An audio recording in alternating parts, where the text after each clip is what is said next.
그래요. 인플레이션과 실업의 문제를 우리가 봤고요. 오늘은 제6부 학파별 비교를 볼 텐데 이제 15장부터 시작합니다. 15장부터 19장까지를 다 끝내고 나면 거시경제학에 등장하는 모든 학파를 다 배우는 것이에요. 특히 통화주의 학파까지는 거의 우리가 이제 다 배운 내용의 반복이니까 제가 책을 보면서 하나하나 확인할 텐데 들어보고 또 읽어보고 이해 안 가는 게 하나라도 있으면 안 돼. 그치? 이제 여기서 이해 안 가는 게 있으면 안 돼요. 15장 고전학파죠. 기본 가정부터 볼게요. 1. 세이의 법칙이 성립한다. 알고 있지? 세이 법칙이 뭐야? 공급은 스스로 수요를 창출한다. 따라서 공급만 있으면 수요는 문제되지 않는다. 그러니까 공급이 그 나라의 국민소득을 결정하더라. 그런 얘기지. 공급 과잉이라는 건 존재할 수가 없을 것이에요. 2번 모든 가격 변수, 임금, 물가, 이자율 등등은 모두 완전 신축적이다. 완전 신축적인 가격 체계의 의미는 뭡니까? 시장의 불균형을 일거에 없애버릴 만큼 바람직한 가격 변동이 언제나 항상 보장된다. 그런 뜻이죠. 3. 노동의 수요와 공급은 모두 실질 임금의 함수다. 그치? 케인즈 학파는 노동의 수요는 실질 임금의 함수이지만 노동의 공급은 명목 임금의 함수에 불과하다. 따라서 화폐 환상이 발생하고 명목 임금의 하방 경직성이 발생한다. 그런 내용 할 거야. 그지? 이따가. 4. 모든 시장은 기본적으로 완전 경쟁 시장이다. 됐습니다. 주요 내용. 총수요. 뭐를 통해서? 화폐 수량서를 통해서 한 나라 전체 총수요를 도출하죠. 지금 그 페이지에 그림이 없는데 그림을 그리면 어떤 식의 그림이 나옵니까? 여기에 P, 여기에 Y. 이와 같은 동그스름한 총수요 곡선 나오는데 얘는 어떤 형태야? 직각쌍곡선의 형태다. 그렇지?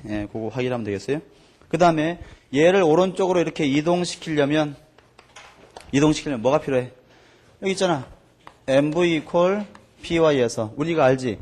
어떤 곡선 자체가 움직이려면 얘나 얘가 변하면 안 되는 거지. 알지? 그지? 얘나 얘 이외의 것이 변해야 되는데 여기서 P하고 Y 빼면 뭐야? M하고 V밖에 없는데 V는 고정돼 있다고 고전학파 본다 그랬잖아. 그러니까 뭐가 변해야지? 통화량이 변해야지 AD 곡선은 이동할 것이다. 그렇지? 확인하시면 돼요. 물론 뭐야? 마셜의 K가 변해도 되겠지만 화폐 유통속도는 기본적으로 고전학파라면 또는 오리지널의 피처의 화폐 수량설에 따르면 고정되어 있는 거지. 얘가 변한다면 혹시 V가 변한다면 뭐도 이제 AD 곡선을 이동할 수 있어? M 말고 V도 가능할 거야. V가 가능하다면 V분의 1은 마샬의 K니까 K도 가능하겠지. 그치? 하지만 기본적으로는 통화량이다. 의문 없지. 넘겨요. 452페이지 총공급. 한 나라 전체의 총공급 곡선은 어떤 식으로 도출되느냐? 노동시장과 총생산함수, 즉 공급 측면에 의해서 결정된다. 그치? 거기 2번 보시면 명목임금은 완전 신축적이죠. 따라서 노동시장은 완전 고용이 항상 달성돼. 그 경우에 AS 곡선은 수직선이다. 이렇게 돼 있어요. 총 공급의 이동. 그건 뭐 어렵지 않으니까 넘어가고. 밑에 산출량과 물가의 결정. 자, 그래프 보시면 고전학파의 경우는 어떻게 됩니까? Y, P에서 수직의 AS 곡선이 도출되고. 이거 도출은 우리가 지난 시간에 다 했지, 그지? 했던 거야. 완전 고용 국민소득. 그 다음에 우하향의 직각 쌍곡선 형태의 AD 곡선. 여기에서 균형이 생겨서 균형 물가 결정된다. 국민소득은 이미 결정돼 있다. 이때 정부가 재정 지출을 증가시키면 여기에 어떤 변화가 생겨? 아무 변화도 안 생겨요. 고전학파라면 그렇지? 또 조세를 변화시켜도 아무 변화 안 생겨. 그렇지만 통화량을 변동시키면 얘가 어디로 움직이는 거야? 오른쪽으로 이렇게 움직일 텐데 그래봤자 국민소득을 증가시키는 효과는 없고 뭐만 증가시킨다? 물가만 상승시킬 뿐이다. 이게 뭐야? 고전적 이분성, 화폐 중립성. 됐습니다. 오른쪽 페이지. 그래서 재정금융정책의 효과라는 타이틀이 나왔는데 밑에 볼 것도 없이 바로 답해 봅시다.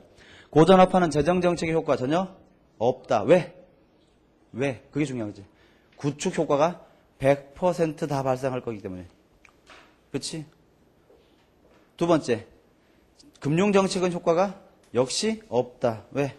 껍데기가 알맹이를 결정할 수 없듯이 고전적 이분성, 화폐 중립성, 화폐 배일관. 나머지는 그냥 읽어보시면 되는 거죠.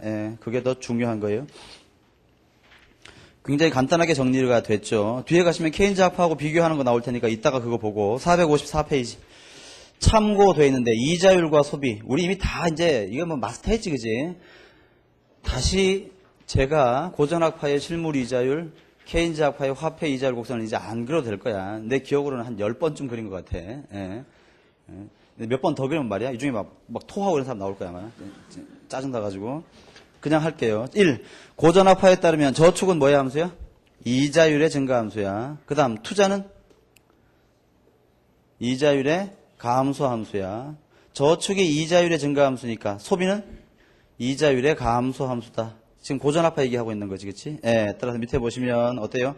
이자율이 상승하면 저축 증가하므로 소비는 자동적으로 감소한다. 그래서 고전학파에 따르면 저축과 이자율은 모두 뭐의 함수야? 다시 저축과 소비는 모두 이자율의 함수다. 그 다음에 투자도 이자율의 함수다. 자, 케인즈 학파는요? 저축과 소비가 모두 소득, 국민소득의 함수이다. 그 다음 투자는?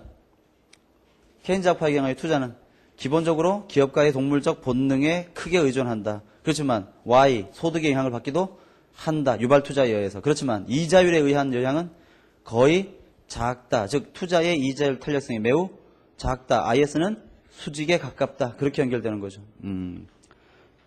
말로 해도 되겠지. 자, 밑에 참고 고전적 이분성. 이건 이제 우리가 너무 자세하게 많이 했기 때문에 말이야. 볼 필요가 없어요. 그렇지. 쭉 읽어보시면 되겠습니다. 밑에 화폐의 초중립성이라는 게 나오는데 그걸 우리가 본 적이 없는 것 같아. 초중립성은 뭐야? 여러분 고전학파에 따르면 화폐의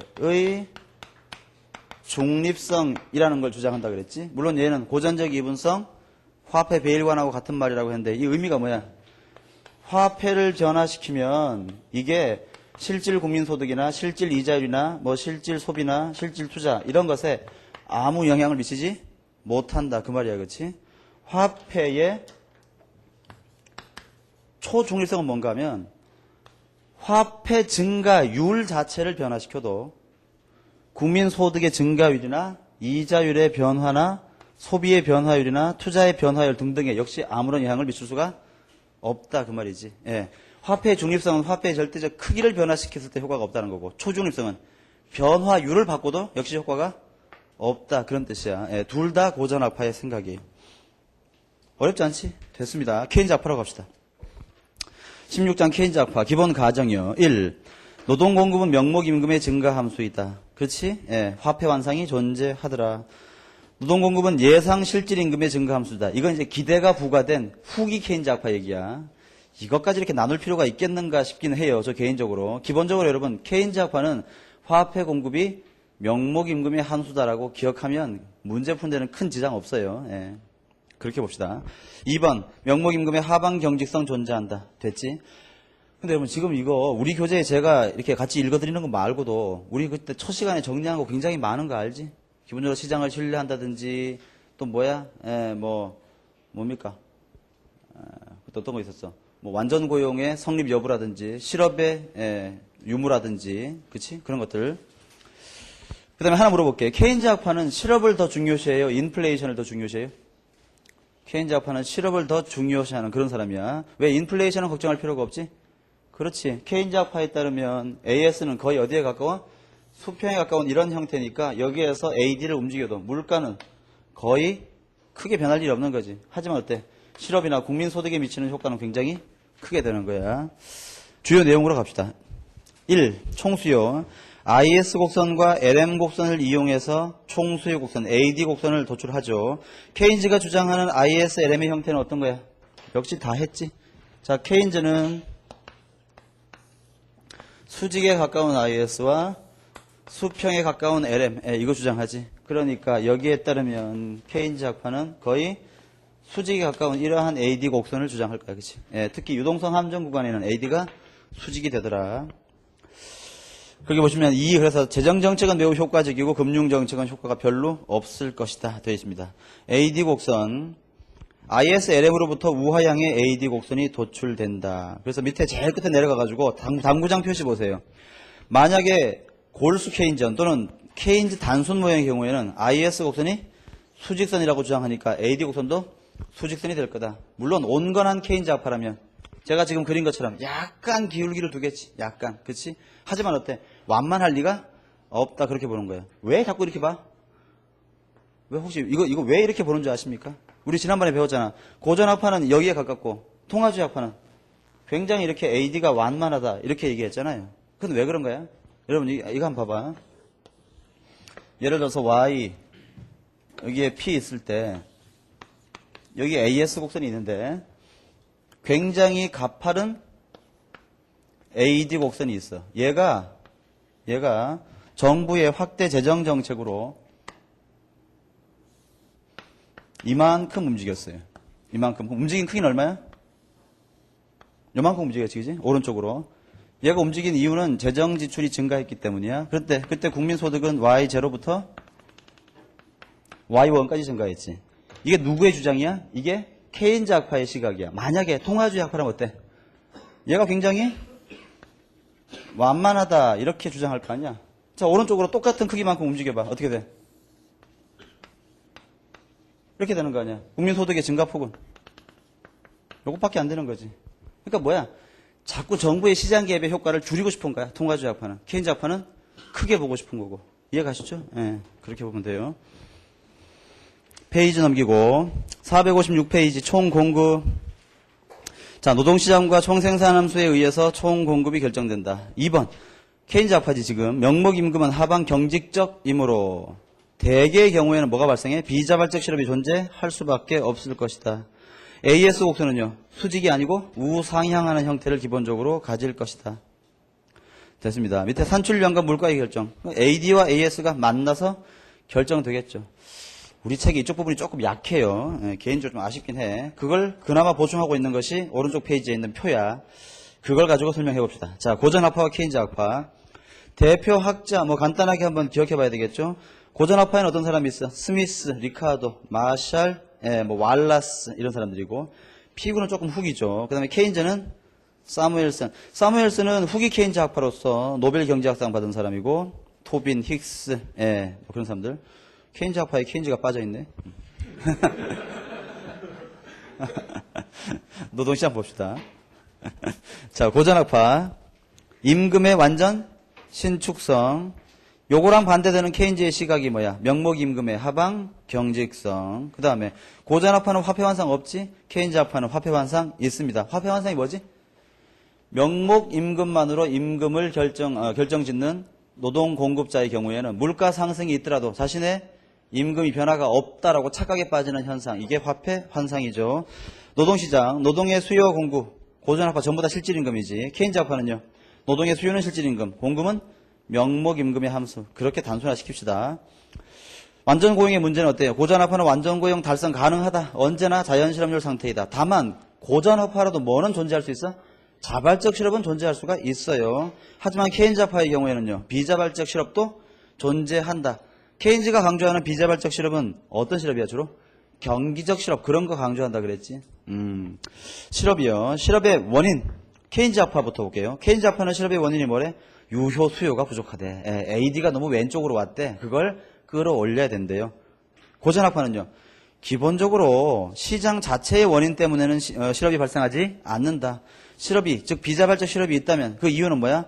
뭔가 노동시장이 완전하지 못하거나 정부가 노동조합을 너무 활성화시켰거나 실업보험급여 같은 것을 너무 많이 주었거나 그런 이유 때문이다. 즉 제도적 이유 때문이다. 그렇게 보는 거죠. 대책은 뭐냐? 고전학파의 경우에는 실업대책 뭐야? 시장에 간섭하지 마라. 끝이야. 그치? 쓸데없는 최저임금제 자꾸 이런 거 만들지 마라. 케인즈 학파는요. 재정지출을 증가시키고 조세를 줄여서 IS와 AD를 오른쪽으로 이동시키자. 그거죠. 생산물 시장. 고전학파의 경우에는 IS 곡선이 요거 좀 주의하세요. 고전학파는 IS 곡선이 사실상 존재하지 않아요. 고전학파의 경우에는 IS 곡선이 하나의 점일 뿐이야. 이건 뭐 시험에 나오진 않겠지만 한번 확인해 보면 여기를 볼까요? 이게 이제 IS 곡선은 이자율과 소득 총수요 평면에서 결정되는 건데 먼저 이자율 결정과 관련해 가지고 고전학파는 어떤 이자율? 고전학파는 실물 이자율 이론 강조하기 때문에 저축과 투자가 일치하는 곳에서 경제가 균형을 이루고 여기에서 바람직한 최적의 이자율이 딱 결정됐지 이미. 이게 결정된 다음에 이쪽으로 통보가 되는 거야. 그래서 얼마래? 이자율은 R스타가 이미 결정이 된 거야. 예, 바람직한 수준에서. 그 다음에 국민소득이라고 볼까? 고전화파의 경우에는 PQ에서 PY에서 AS가 어떤 형태야? 수직의 AS. 여기서 완전 고용 국민소득이 이미 결정됐습니다. 예, 국민소득은 얼마라고? YF. 예, 여기야. 그래서 고전화파의 경우에는 이게 IS 곡선이야. 끝입니다. 예. 다른 균형은 없는 거야. 왜냐하면 다른 균형의 가능성 자체를 이미 배제하는 거죠. 왜? 고전화파는 이미 경제가 최적의 상태에 안착한 거야. 그리고 이 상태가 변할 리가 없는 겁니다. 예. 그럼 LM은요? 고전화파의 경우 LM은 어떻게 되는 거야? LM이 이자율의 영향을 받아 안 받아? 고전화파는. 여러분, LM 곡선은 뭐야? 화폐 시장에 관한 곡선 아니야? R은 뭡니까? 실물이지. 화폐 시장에서 LM 곡선이 여러분, LM 곡선이 이자율의 영향을 받는다는 얘기는 실물과 화폐가 영향을 주고받는 뜻이야. 고전화파는 실물과 화폐가 영향을 주고받지 않으니까 LM 곡선은 이자율이 아무리 변하더라도 화폐 시장에 실질 화폐량은 변화가 없어야 되는 거지. 그러니까 LM은 여기서 그냥 이렇게 수직인 거야. 그러니까 이게 뭐야? 순수한 고전화파의 경우에 ISLM 모양이에요. 이해가십니까? 예, 그렇게 기억하면 돼. 뭐 그걸 묻진 않겠지. 그래서 생산물 시장 보시면 고전화파는 IS가 하나의 점이야. 그래서 저축과 투자는 이자율에 탄력적이다. 그게 뭘 얘기하는 겁니까? 실물 이자율 이론 주장하는 거죠. 그렇지? 예. 그다음에 세이의 법칙, 공급의 수요를 창조한다. 바로 수직의 AS 주장하는 거야. 칠판에 제가 오른쪽에 써놓은 걸 말이야. 내가 써놓고 보니까 참 잘 썼단 말이지. 예. 참고해보면 좋을 것 같네요. 생산물 시장 케인즈 합화 볼게. 자, 케인즈 합화는 IS가 어때? 굉장히 가파른, 즉 수직에 가까운 형태이다. 저축과 투자는 이자율이 굉장히 비탄력적. 저축과 투자는 어때? 순수한 케인즈에 따르면 이자율하고 상관이 없지, 그지 거의. 이자율은 뭐가 결정하니까? 화폐, M이 결정하니까. 그치? 약간의 어색한 침묵. 불안해요, 지금. 예. 내 말이 이해 안 가면 말이야. 나한테 묻든지, 옆에 있는 사람한테 묻든지 다 확인해야 돼. 오늘 이 시간이 지나면 우리가 다시는 이 내용을 같이 못 볼지도 모르는 거 아니야? 진지하게 봐야 돼요, 진짜. IS 급경사입니다. IS 급경사니까 투자의 이자율 탄력성은요, 거의 제로에 가까워요. 케인즈 학파는 유효 수요의 원리 강조하죠. 뭐가 국민소득을 결정해? 수요가 그 나라의 국민소득을 결정해. 왜 그래?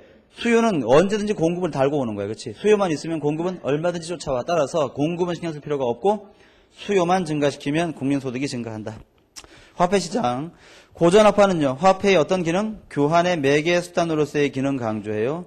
케인즈 학파는요. 오른쪽으로 가서 화폐의 어떤 기능 강조해? 물론 거래적 기능, 예비적 기능, 투기적 기능 다 강조하는데 그중에서도 뭐가 제일 중요하다? 투기적 화폐 수요가 중요하다. 그건 바로 뭐야? 화폐가 가치 저장 수단으로서 기능한다는 뜻이에요.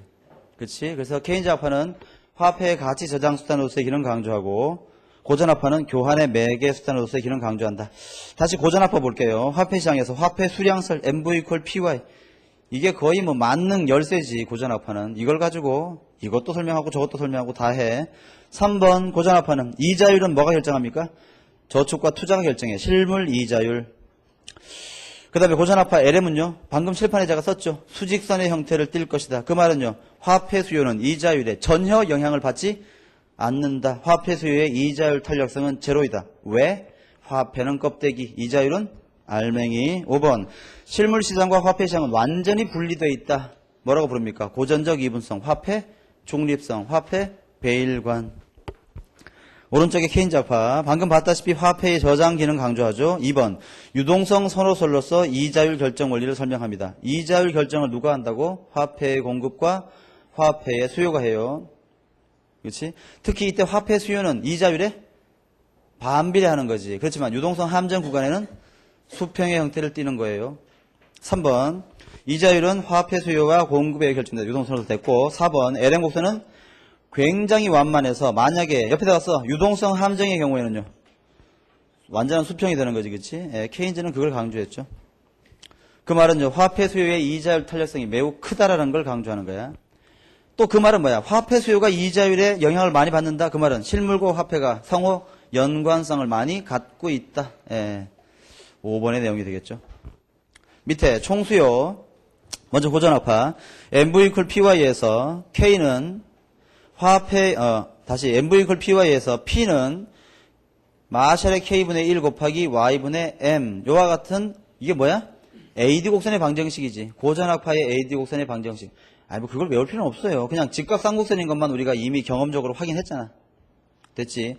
고전압화에 따르면 AD 곡선이 이동하는 원인은 뭐밖에 없는 거야? 통화량밖에 없는 거예요. 통화량밖에. 통화량밖에. 여러분 여기 다시 보세요.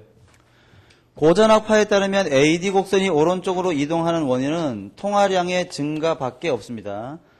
요게 요렇게 움직이는 이유는 통화량의 증가밖에 없대. 그럼 물가가 상승하는 원인도 뭐밖에 없는 거야? 통화량 증가밖에 없는 거야. 따라서 고전압화 입장에서는 모든 인플레이션은 다 뭐 때문이야? 통화량 증가 때문이야. 그러니까 C, I, G, X 뭐 이런 게 아무리 증가하더라도 얘가 움직여 안 움직여? 안 움직이니까 고전압화 입장에서는 물가 변동 또는 인플레이션의 원인은 이런 것들이 될 수가 없는 거야. 그건 또 왜 그런 거야? 껍데기는 누가? 껍데기가 결정하는 거지, 그치? 이해가시죠? 예, 그렇게 보시면 됩니다. 오른쪽에 케인즈 합파요. 총수요 곡선 ISLM 모형에서 도출한다. 알고 있고 일반적으로는 우하향할 것이다. 그 기울기가 크다고 볼까 작다고 볼까 케인즈는? 아까 했잖아. 굉장히 크다고 보지. 왜? AD 곡선의 기울기는 IS에 비례하고 LM에 반비례하니까. 3번 AD의 이동 요인 IS적인 측면과 LM적인 측면 모두 다 인정하는 거죠. 하지만 통화주의 합파나 고전합파의 경우에는 그 중에서 통화량 하나밖에 인정 안 하려고 하는 거야. AS 곡선 고전합파 완전 고용에서 수직이다. 케인즈 합파 우상향이다. 이제 좀 물리지기자. 너무 많이 들어서. 재정정책 고전합파 전혀 효과 없다. 왜? 100%의 구축 효과 때문에. 케인즈 합파는요 매우 강력하다. 금융정책 역시 효과 없죠. 왜? 화폐 중립성 때문에. 즉 실물 변수를 변화시키지 못한다.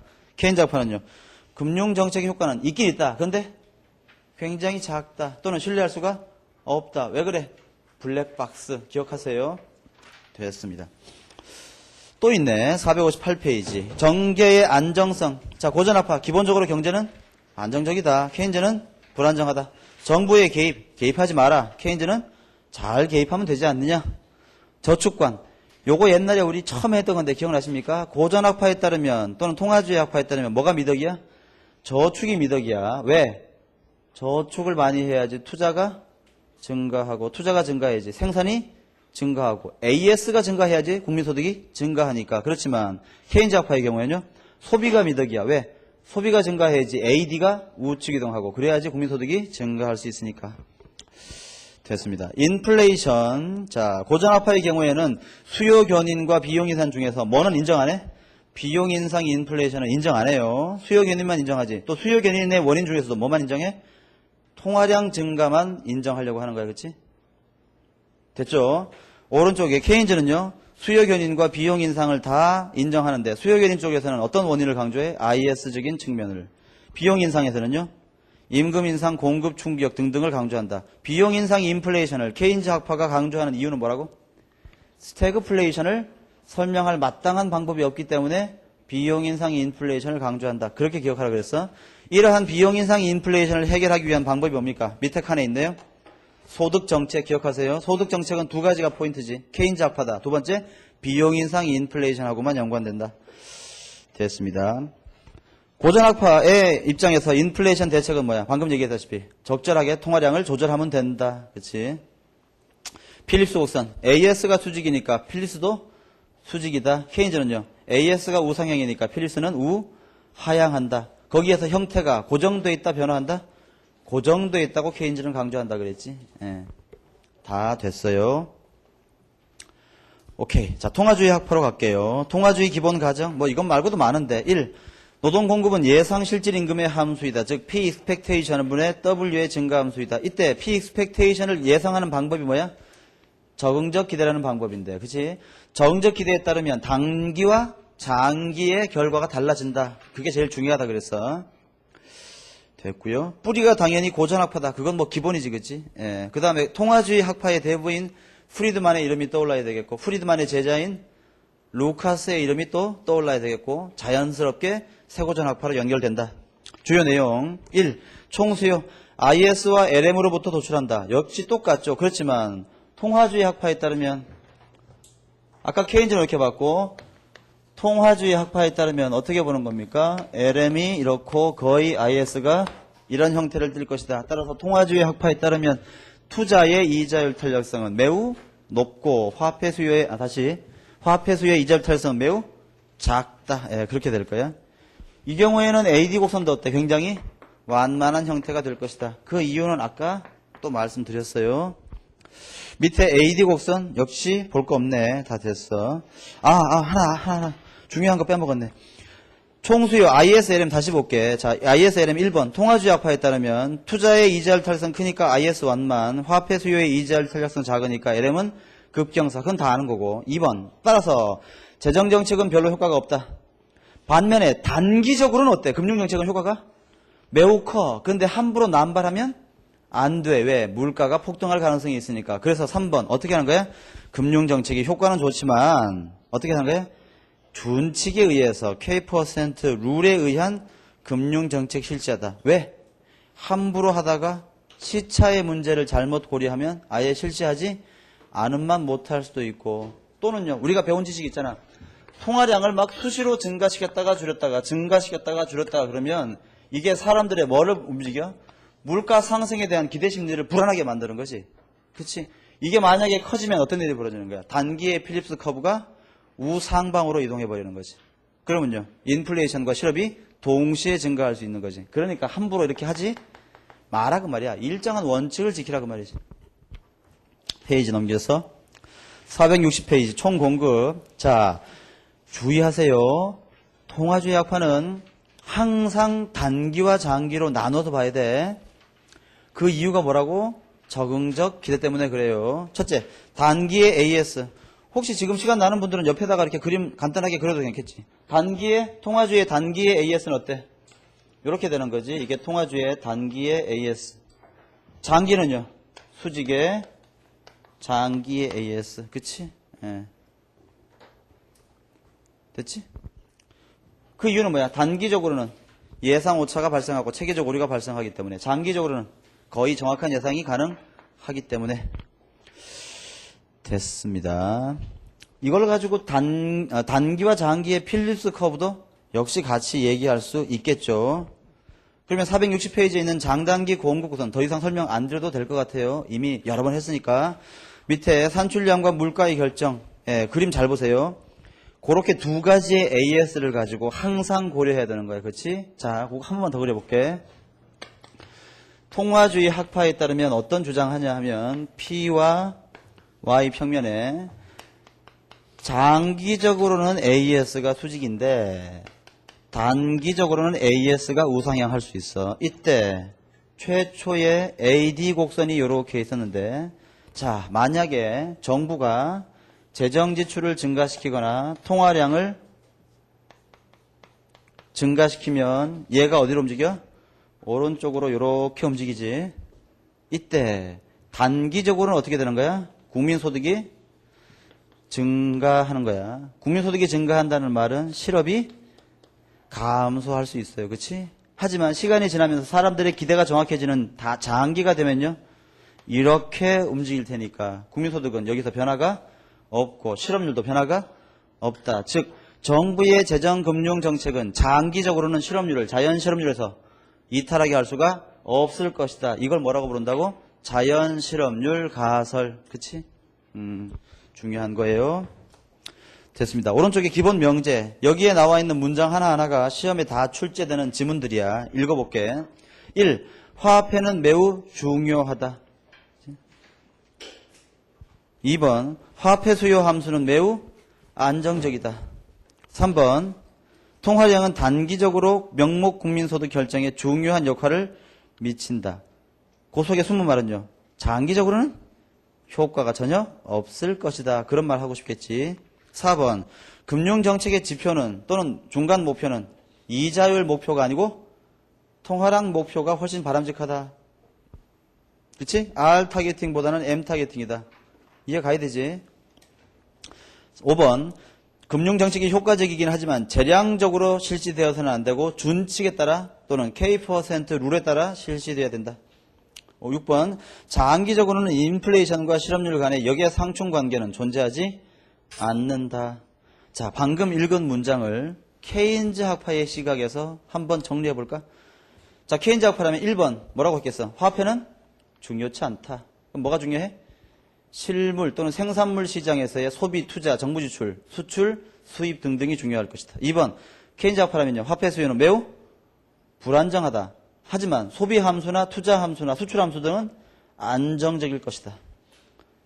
세 번째, 통화량은 단기적으로만 명목 국민소득에 결정을 미친다. 요걸 갖다가 케인즈 학파로 바꾸면 단기든 장기든 국민소득 증가에 매우 크게 그렇게 하면 안 되겠네. 다시 통화주의 학파는 통화량은 단기적으로만 국민소득 결정에 중요한 역할을 미친다. 그 다음에 케인즈 학파는요. 단기적으로 통화량보다는 정부 재정 지출 등등이 훨씬 더 효과가 클 것이다. 그렇지? 네 번째, 금융정책의 지표는 통화량이 아니고 이자율 지표, 즉 R 타겟팅이 훨씬 바람직하다. 다섯 번째, 준칙주의 필요 없다. 그렇지? 재량적으로 경제정책을 실시해야 한다. 왜 그래? 그때그때마다 시장 상황이 바뀌니까 정책 담당자가 잘 운용하면 된다. 그런 뜻이야. 여섯 번째, 장기적으로 인플레이션과 실업률의 역외상충 관계 존재하지 않는다. 이건 케인즈 학파 입장에서 뭐라고 얘기해야 돼? 장기에는 다 죽고 없다. 이렇게 되겠지. 단기가 중요하다. 됐습니다. 밑에 신고전압파 종합. 이건 여러분들이 참고로 읽어보세요. 신고전압파 종합이라고 하는 것은 고전압파의 아주 후기적 사람들을 얘기하는 거다. 이렇게 생각하면 되는데 후기 고전압파의 경우에는요. 시각이 오리지널의 고전압파만큼 그렇게 아주 경직되지 않았단 말이야. 그래서 케인즈적인 시각과 통화주의적인 시각이 막 혼재되어 있었어. 예, 그래서 우리가 보통 여러분 잘 봐. 내가 그냥 보통 칠판에다가 그림 그릴 때 그래서 총 공급하고 총 수요가 만나면 뭐 이런 얘기 할 때 이런 게 다 뭐야? 그냥 신고전압파 종합. 예, 그러니까 중간 정도의 시각이란 말이지. IS와 LM은 LM과 IS가 뭐 이렇게 설명할 때 얘 다 뭐야? 신고전압파 종합적인 시각이야. 이게 이제 극단적인 통화주의, 극단적인 케인즈 학파의 시각이고 그렇게 이해하시면 돼요. 읽어보세요. 462페이지 케인즈하고 통화주의 많단 말이지 지금. 그치? 예, 그거 다 할 거야. 대표학자 케인즈 학파 아까 봤지. 역시 케인즈는 없어요. 통화주의 학파 제일 유명한 사람 누구야? 프리드만. 예, 됐습니다. 자, 소비함수. 케인즈는 어떤 소비 이론? 절대소득 가설. 기억나지? 절대소득 가설의 결론 혹시 기억나는 분 계십니까? 평균 소비 성향은 한계 소비 성향보다 언제나 크다. 소득이 증가하면 한계 소비 성향은 불변이지만 평균 소비 성향은 증가 감소? 감소한다. 예, 그런 것들. 갑자기 막 그 그래프 머리에 확 떠오르고 그래야 돼. 교감되는 사람이 몇 명 있네. 교감 만드는 사람 좀 외롭지? 예, 복습하세요. 자, 통화주의 학파. 항상소득 가설 기억나죠? 항상소득 가설의 결론은 뭐였어?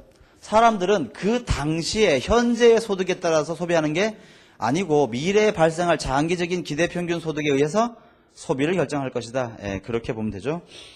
자, 투자. 케인즈 학파. 투자의 이자율 탄력성 아주 작다. IS는 급경사다. 즉 투자 함수가 불안정적이다. 그치? 예. 그 다음에 뭐야? 투자 수요지. 투자 수요가 왜 불안정적이야? 그거 오타네. 고치세요, 여러분. 그거 고치세요. 오타야, 오타. 그거 고치세요. 케인즈 학파. 투자의 이자율 탄력성 작다. IS 급경사. 거기에다가 투자, 이 불안정적이고 안정적이라고 고쳐야 돼. 오, 아직도 오타가 있네. 안정적이야. 그 다음에 통화주의 학파. 투자의 이자율 탄력성 매우 크지, 그지? IS 완만해요. 투자는요, 대체로 불안정적이지. 불안정적이야. 투자 수요. 불안정적이야. 맞아. 예? 불안해하지 마. 내가 고친 게 맞아. 그 다음, 화폐 수요요. 이제 거꾸로지, 그지? 화폐 수요의 이자율 탄력성은 크다. LM은 완만하다. 그 다음에 화폐 수요는 케인즈 학파 입장에서 불안정하다 이렇게 보는 거지. 그러니까 케인즈 학파는 화폐 수요가 불안정하니까 화폐 시장에다가 쓰는 정책, 금융 정책을 쓰면 결과를 알 수가 없는 거야. 그러니까 안정적인 함수를 가진 투자 수요, 즉 생산물 시장, 즉 IS 곡선을 움직이는 정책을 쓰는 게 바람직하다. 그렇게 봤단 말이야. 이해가지? 자, 통화주의 약화는요, 화폐 수요의 이자율 탄력성 매우 작다. 즉, LM이 매우 급경사 수직이다. 지금 이 그림 떠올라야 되는 거야. 이 그림하고 이 그림 계속 비교하면서 봐야 되는 거야. 따라서 LM 곡선 화폐 수요는 매우 안정적이야. 화폐 수요가 안정적이니까 금융 정책을 실시하면 결과가 아주 확실하게 예상이 돼. 그치? 예, 그때 내가 여러분 부장 A와 부장 B 뭐 그런 얘기 했었지. 예, 신뢰할 수 있는 사람한테 이 일을 시키는 게 맞는 거야. 그치? 자, 금융 정책의 효과 케인즈는요. 미약이야. 미약. 없음이 아닙니다. 그치? 주의해야 돼요. 왜 미약이야 근데? 왜? 바로 밑에 봐. 금융정책의 전달 경로 어때? 길고 복잡하지. 케인즈는 그 경로가 너무 길기 때문에 중간에 어떤 일이 생길지 모른다. 또 각각의 연결고리가 확실하지 않다. 취약하다. 그러니까 미약이라는 말이 바로 나오는 거야. 한 번만 더 해볼게. 케인즈 학파에 따르면 금융정책의 효과는 미약하다. 왜 그래? 금융정책은 전달 경로가 너무 길고 복잡하고 각각의 연결고리가 너무 취약하기 때문에 그 효과를 확신할 수가 없다. 덧붙인다면 화폐 수요가 너무 불안정하기 때문이다. 자, 통화주의 학파. 금융정책의 효과요. 단기적으로는 매우 효과가 커. 그치? 장기적으로는요. 전혀 효과가 없습니다. 뭐라고 불러요? 자연실업률 가설.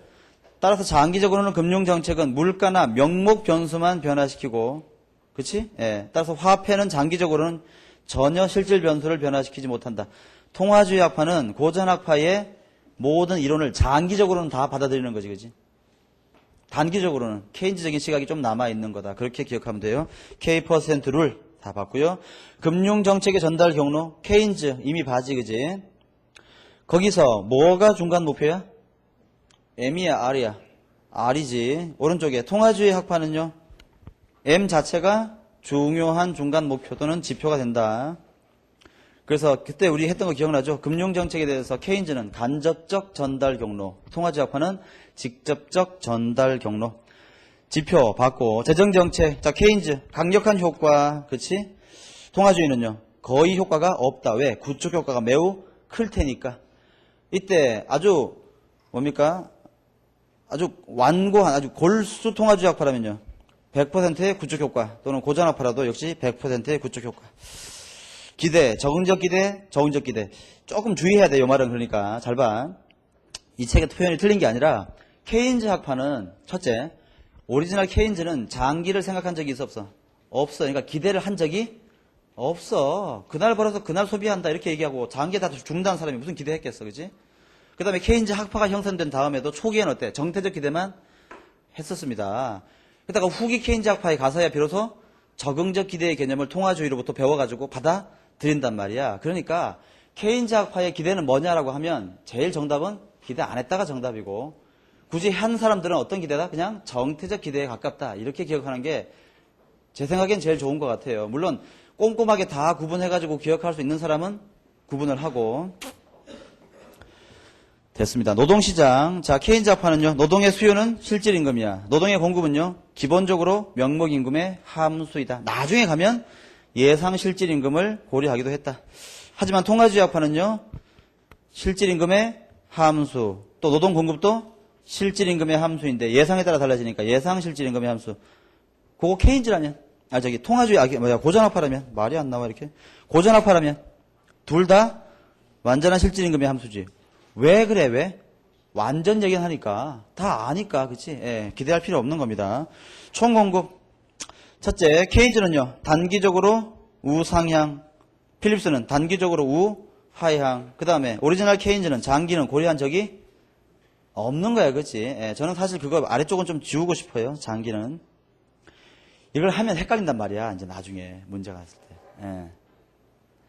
통화주의요. 장단기 다르지, 그지? 그래서 단기적으로는 AS 우상향, 장기에는 수직, 필립스는 그 반대로 기억하면 되겠습니다. 됐지? 거기에 자연실업률 가설 체크하세요. 어떤 건지. 그 다음 오른쪽 박스, 실업과 인플레이션에 대한 것 중요하죠. 요거는 케인즈는 뭘 강조해? 실업이 중요하다, 실업. 반면에 통화주의는요, 인플레이션이 훨씬 더 중요하다. 그러니까 어떤 정책? 금융정책을 어떻게? K%를 준칙주의에 따라서 실시하자. 경제 안정성, 케인즈 불안정하다. 통화주의? 기본적으로 안정하다. 정부 개입, 적절한 개입, 비개입주의. 됐죠? 경제의 교란 요인. 케인즈는요. 실물 부분이 중요하다. 통화제약파는 화폐 부분이 중요한 교란 요인이다. 그러니까 그쪽을 잘 컨트롤하자. 정책 기조. 재량, 준칙. 됐지? 바로. 안정화 정책. 구입 효과와 재정적 견인 강조하지만 통화제약파는 구축 효과와 자동 안정화 장치를 강조하더라. 그렇게 보면 될 것 같습니다. 좀 빨라? 빨라요? 예. 빠른 거 아니야. 예. 다 알아야 돼. 됐어요. 세고전압파를 좀 볼 건데 한번 읽어보고 계세요. 요거 간단하게 좀 지우고 하게.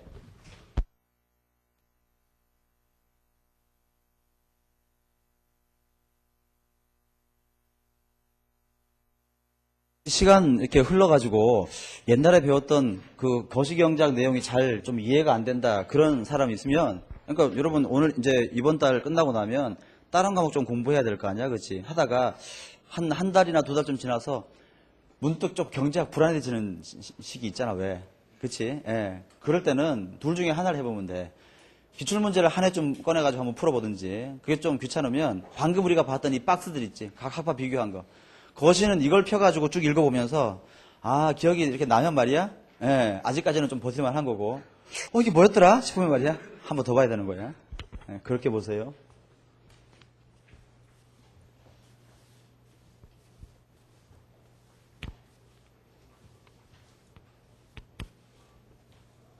지금 하는 것들 잘 해놓으면 나중에도 마지막에 거시는 거의 할 거 없어요. 미시만 좀 외우고 문제 풀면 되지.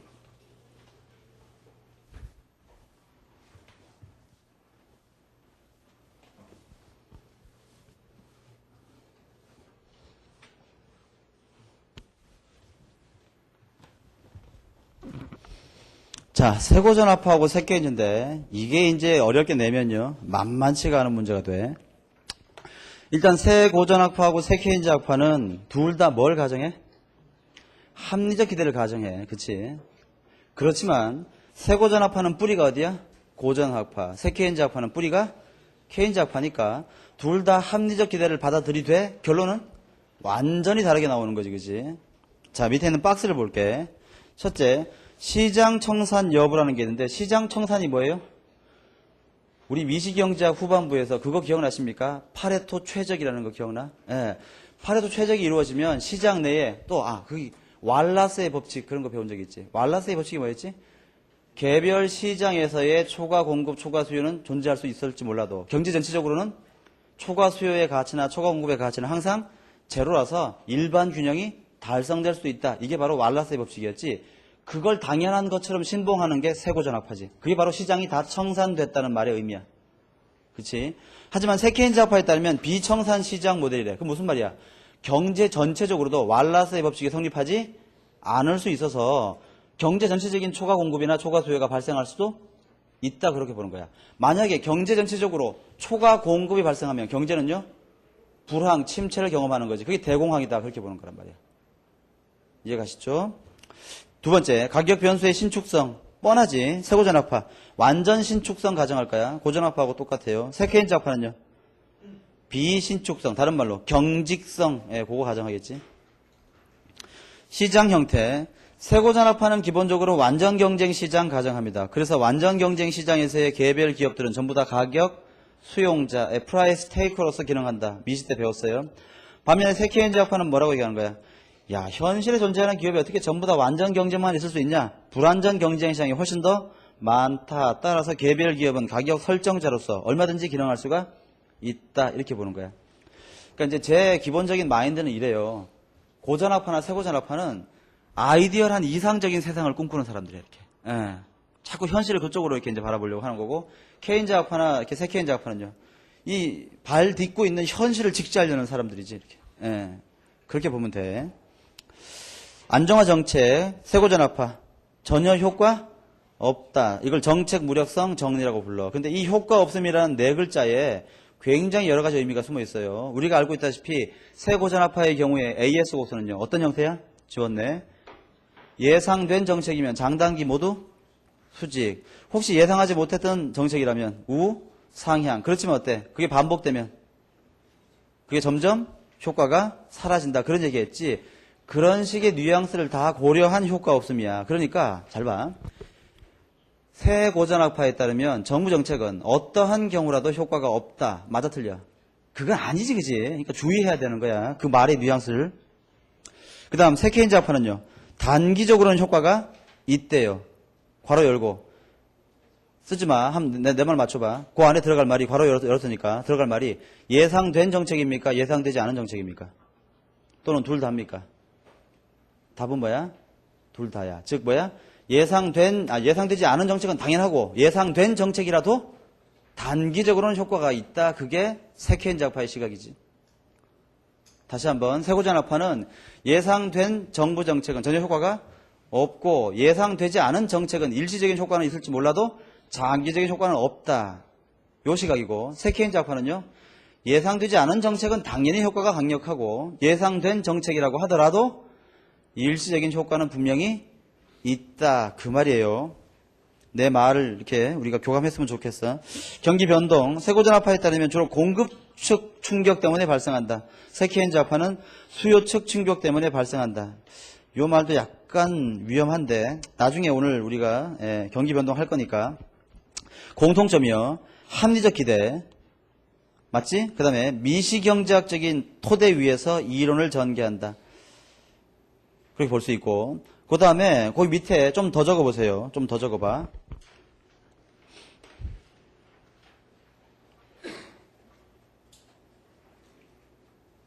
정보의 완전성이라는 칸을 하나 만들어서 정보의 완전성 새고전 학파, 새 케인즈 학파 둘 다 어때? 불완전 정보 과정이에요. 불완전 정보. 이거 시험에 내면 거의 다 속을 거야. 새고전 학파는 완전 정보가 아닙니다. 고전 학파는 뭐야? 완전 정보야. 즉 완전 예측하는 거 아니야? 그치? 완전 기대. 즉 불확실성 없잖아. 근데 새고전 학파는 완전 정보 아닙니다. 어제 버스가 사고 날 수 있는 그 가능성 몰랐잖아. 그치? 불완전 정보 가정해요. 따라서 정보의 완전성이라는 측면에서는 새고전 학파와 새 케인즈 학파는 같아. 예. 그 다음에 또 뭐가 있나? 뭐 하나 있었는데 뒤에 나오면 뒤에 나오면 그때 합시다. 그거 하나만 더 추가시키고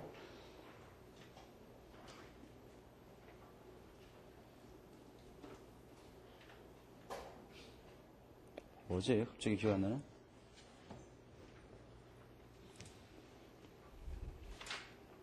일단 볼게요. 기억이 날 것 같아.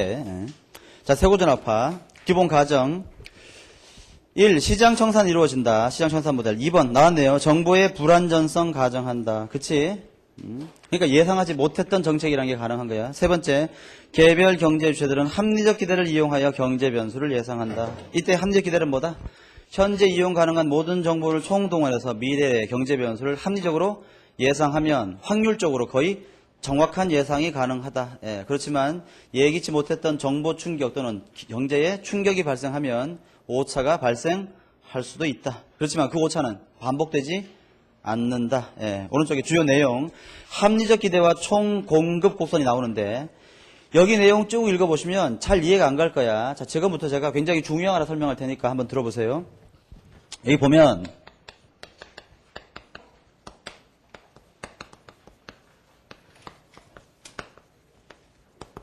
새 고전학파의 AS 곡선은 Y와 P 평면에서 첫째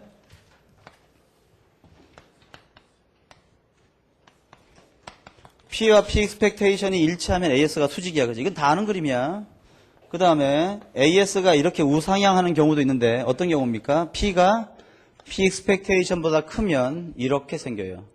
이때의 국민소득이 완전 고용 국민소득이야. 그러면 궁금하잖아. 우리가 지난번에 대략적으로 설명을 했지만 왜 실제 물가가 예상 물가보다 크면 AS가 우상향하긴단 말이야. 왜 그럴까? 왜? Why?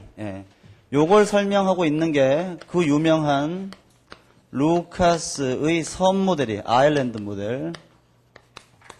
요걸 좀 볼게요. 요걸로 루카스가 노벨상 받았단 말이야. 봐봐. 루카스는 이제 요러한 AS 곡선의 형태를 설명하기 위해서 어떤 가정을 하냐면 이런 걸 보잔 말이야. 이게 어떤 나라야. 어떤 나라가 있는데 이 나라에는 수없이 많은 섬들이 있어. 즉 이 나라는 섬들로 구성된 나라야. 실제로도 있잖아. 뭐 인도네시아 같은 나라는 어때요? 예, 이렇게 구성되어 있죠. 이때 이 섬에 여기에 나라고 하는 사람이 살고 있어. 나는 누군가 하면 나는 기업인데 어떤 기업인가 하면 나는 부채보다 연필이 낫겠다. 자, 연필로 할게. 나는 연필을 생산하는 기업이야. 근데 이 섬에 살고 있는 나는 이 섬에 어떤 변화가 생기면 늘 뭘 궁금해하냐 하면 그 변화가 내가 살고 있는 이 섬에만 생긴 변화인지 아니면 이 나라 전체에 공통적으로 발생한 변화인지를 잘 판단할 수가 없어. 그렇지? 예, 완전하지 않은 정보 속에 살고 있는 거지 불완전 정보 속에 살고 있어요. 그렇지? 하지만 나는 미래의 경제 변수를 어떻게 예상하려고 노력해? 합리적으로 예상하려고 계속 노력하는 그런 합리적인 사람이란 말이야. 이때 정부가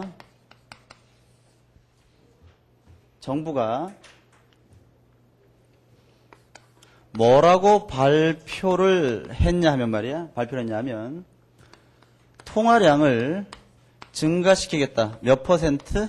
10% 증가시키겠다. 이렇게 발표를 했어요. 예. 내가 요 말을 듣고 합리적으로 미래의 물가를 예상해 봤더니 통화량이 증가하니까 물가가 오르겠지, 그지? 내 생각에 한 10%쯤 오를 것 같아. 예. 그렇게 예상했어. 예. 그런데 사실은요, 정부가 발표는 그렇게 해놓고 실제로는 통화량을 20% 증가시켜버렸어. 뭐가 발생한 거야? 미처 예상치 못한 정부 정책 또는 예상치 못한 경제 충격이 발생한 거지. 하지만 아직 나는 이걸 알아 몰라. 그러니까 나는 요 정부의 발표만 믿고 향후 물가 상승률을 10%라고 예상했는데 실제로 물가는 몇 프로 올랐냐면 20%나 올랐어요. 하지만 나는 아직은 이걸 몰라. 그치? 왜? 예상치 못한 충격이니까. 이때 나는 연필을 만드는 기업인데 내가 만드는 연필의 지금 현재 가격이 연필 한 자루에 100원이에요. 100원. 그런데 정부의 이 발표를 듣고 나는 이제 뭐라고 예상했습니까? 내 연필 가격은 10% 오르겠구나. 그렇게 예상한 거지. 그래서 내 연필을 앞으로 얼마에 팔아야 되겠어? 110원에 팔아야지. 이렇게 생각하고 있어. 그런데 알고 보니까 온 나라 안에 모든 연필 가격은 얼마로 올랐겠어 이제? 120원으로 오른 거야.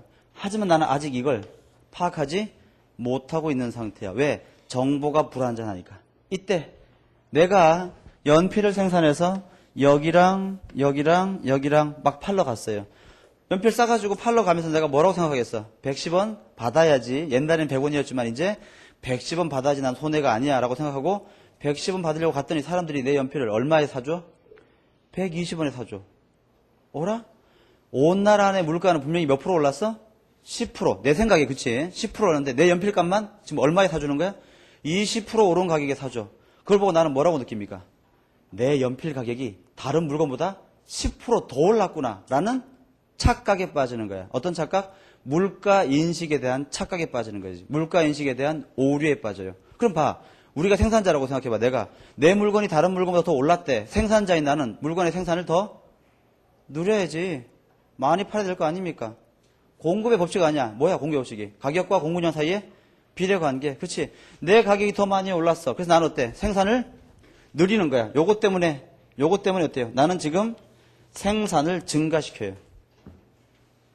나 같은 사람이 온 나라 안에 굉장히 많이 있다면 어떻게 됩니까? 나라 전체의 총생산이 증가하는 거지. 그치? 예. 하지만 내가 이제 연필 팔았어. 연필 막 팔아가지고 야 120원에 사주네. 큰 돈 남겠단 말이야. 다 사가지고 다시 연필 만들 재료 구입해야 되잖아. 재료 구입하러 가니까 재료값이 다 20% 올랐지. 애가 학비 달래. 학비 얼마니? 20% 올랐어. 중간에 밥 먹으러 식당 갔더니 밥값이 20% 올랐어.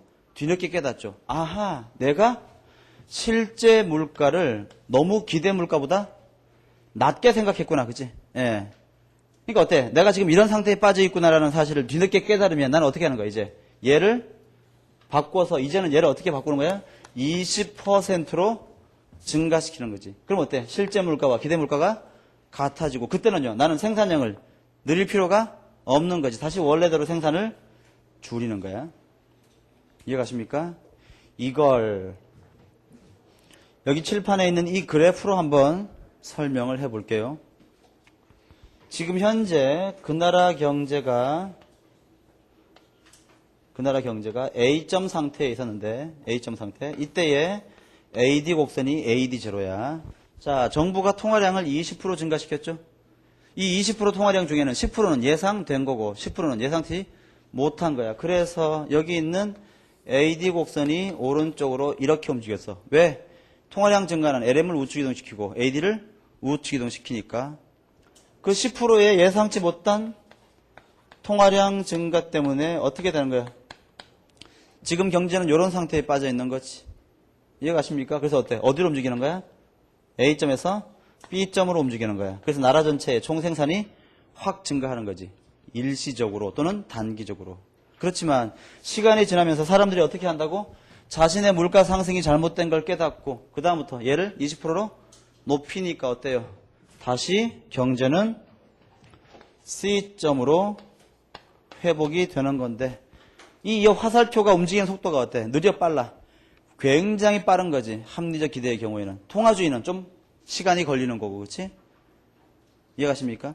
그래서 이제는 얘를 20으로 맞춘 다음에 또다시 정부가 이런 일을 하면 속아 안 속아? 안 속는 거란 말이야, 그치? 예. 여기 바로 루카스가 얘기한 AS 곡선의 형태예요. 그 다음에 방금 내가 말씀드린 요러한 AS 곡선을 수식으로 나타낸 게 그게 바로 뭔가 하면 루카스 공급 곡선이라는 건데 루카스 공급 곡선의 형태가 465페이지 하단에 있죠. 불러보면 y equal yf 더하기 알파의 p 마이너스 p expectation 이렇게 되는 겁니다. 이거 암기하셔야 돼요. 물론 이때 알파는 0보다는 크죠. 그래서 이걸 다시 그림으로 그려보면 y, p 첫째 여기 봐. p와 p expectation이 일치하면 얘가 0이 되지. 그럼 자동적으로 y는 완전 고용 국민소득이 될 수밖에 없으니까 어떻게 되는 거야? 수직의 AS의 경우에는 P가 P expectation이 되는 거지. 만약에 P가 P expectation보다 더 크다면 어떻게 되는 거야? Y는 YF보다 더 커져야 되는 거지. 이와 같이 예. 이걸 따져보시면 됩니다. 여기가 완전 고용 국민소득 예, 이렇게 되는 거야. 됐지? 예, 기억해 보세요. 이때 한 번 더 얘기할게.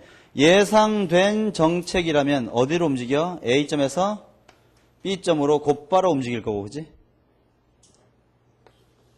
예상된 정책이면 A점에서 B점으로 곧바로 움직일 거야. 그렇지만 미처 예상치 못한 정책이라면 어디로 움직일 수 있는 거야? C점으로 한번 움직였다가 그 다음에 시간이 지나면 다시 B점으로 움직이겠지. 결국 예상